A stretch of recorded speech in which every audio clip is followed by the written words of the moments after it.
Welcome to another installment of CSI Dumb Questions, where the dumbest thing you can be is a know-it-all. In these shorter episodes, I stand at a board that's fitting of a procedural primetime drama and answer the questions that my very smart guests did not know the answer to.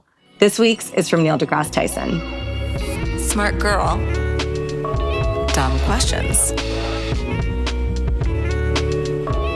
Neil, of course, is an astrophysicist, the director of the Hayden Planetarium, and we had an hour-plus long conversation about the universe, from the Big Bang to are we living in a simulation to how does time and space work anyways. And after all of that, I asked Neil deGrasse Tyson, what is Neil deGrasse Tyson dumb about, if anything? Oh, anytime I'm in the company of someone who knows anything that I don't know, that's all I want to talk about.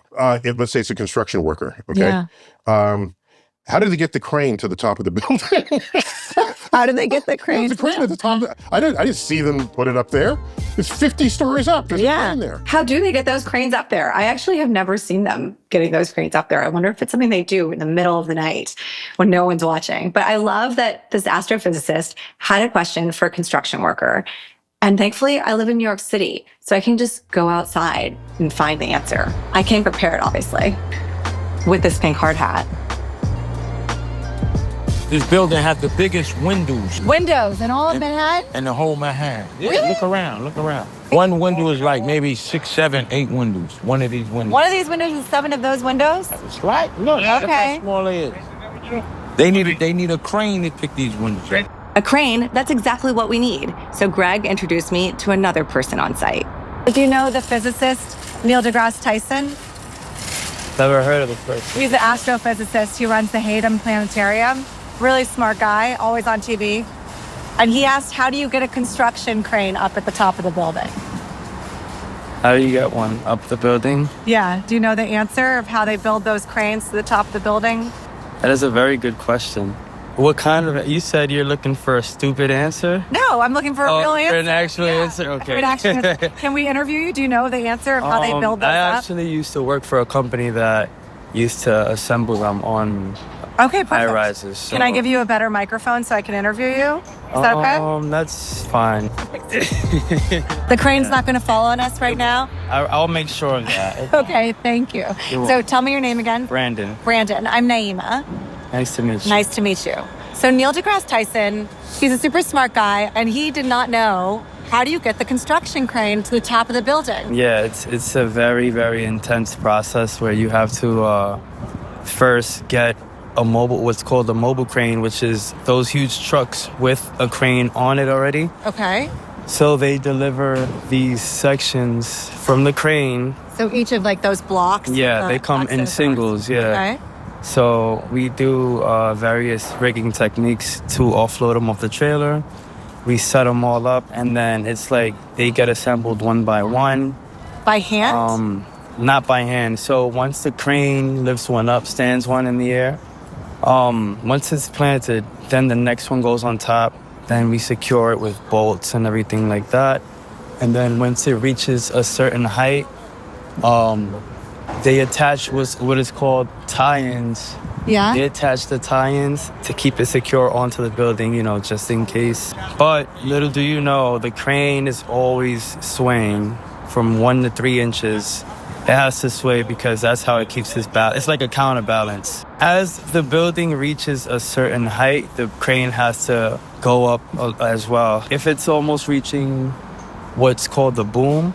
The boom is like the elbow of the crane. Yes, it means that the crane will no longer be able to swing. So therefore, it's the same process as when they build it in the beginning. They bring the tower sections, and then the only difference now is that there is no mobile crane in play. Now it's the tower crane just offloading the sections. Right.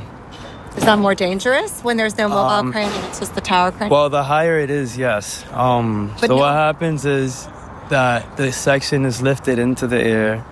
There are guys waiting inside the crane.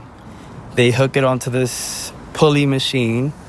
It comes into the crane. Yeah. Therefore, the crane then goes down and picks up a counter block, which weighs roughly up to 10,000 pounds.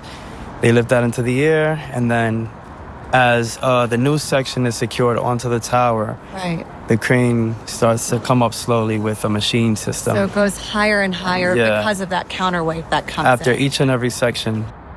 Mobile cranes come in, they go through and they start building block by block the crane up. Yep. At a certain height, the crane is so high that it can't be done with a mobile crane anymore. Exactly. And then that And builds the tower itself crane up. builds itself all the way up. It's a self-building way to get Yes. yourself up and up and up. So basically like releases like a ladder, more and Yes. more of itself. Yes. Up, Yes. all the way. And one thing, when the tower crane part is happening, it's going up and up and up, you need that counterbalance to keep it sturdy, right? Yes. Explain that, like how that counterbalance comes in.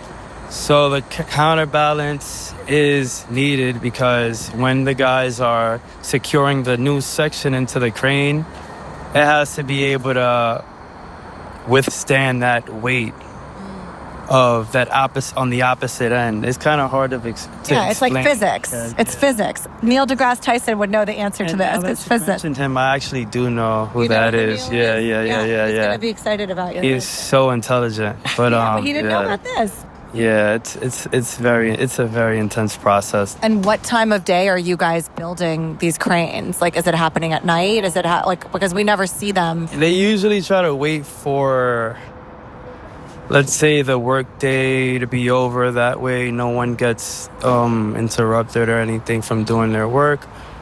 And usually what the superintendent would do is get a permit to work late hours. Yeah. That way you have no workers on site, because this is a very, very dangerous operation where nobody can be in the area when this is going on. Yeah. There are people walking around Manhattan at all times of all days. Are they in danger or? I mean, they're fine, because what they'll usually do is obviously block off one side of the block or block off traffic and everything their way. That way no one's in the area. Yeah, that's pretty much it. All right. Thank you so much, Brandon. You taught me so much. I appreciate it. Thank you very much. It was very generous of Brandon Hernandez to be spending so much time with me at the end of his workday at a construction site that his colleague Greg told me was, quote unquote, having beef with the Empire State Building. But two reflections from that conversation with Brandon.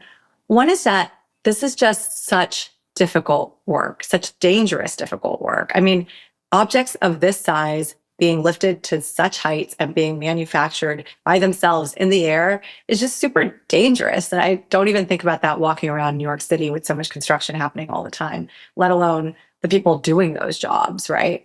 And it's also extremely technical work. I mean, it's almost ironic that an astrophysicist asked this question, because Brandon's answer back was all physics. His points about a counterweight needed to balance that load so that it could get higher and higher into the air.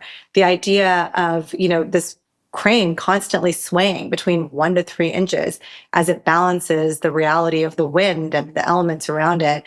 This is a massive exercise in kind of maintaining a center of gravity at higher and higher and higher heights. And all of that kind of blew my mind and will make me walk around New York really differently.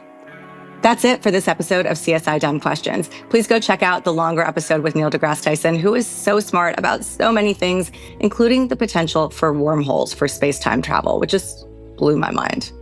You have to go listen.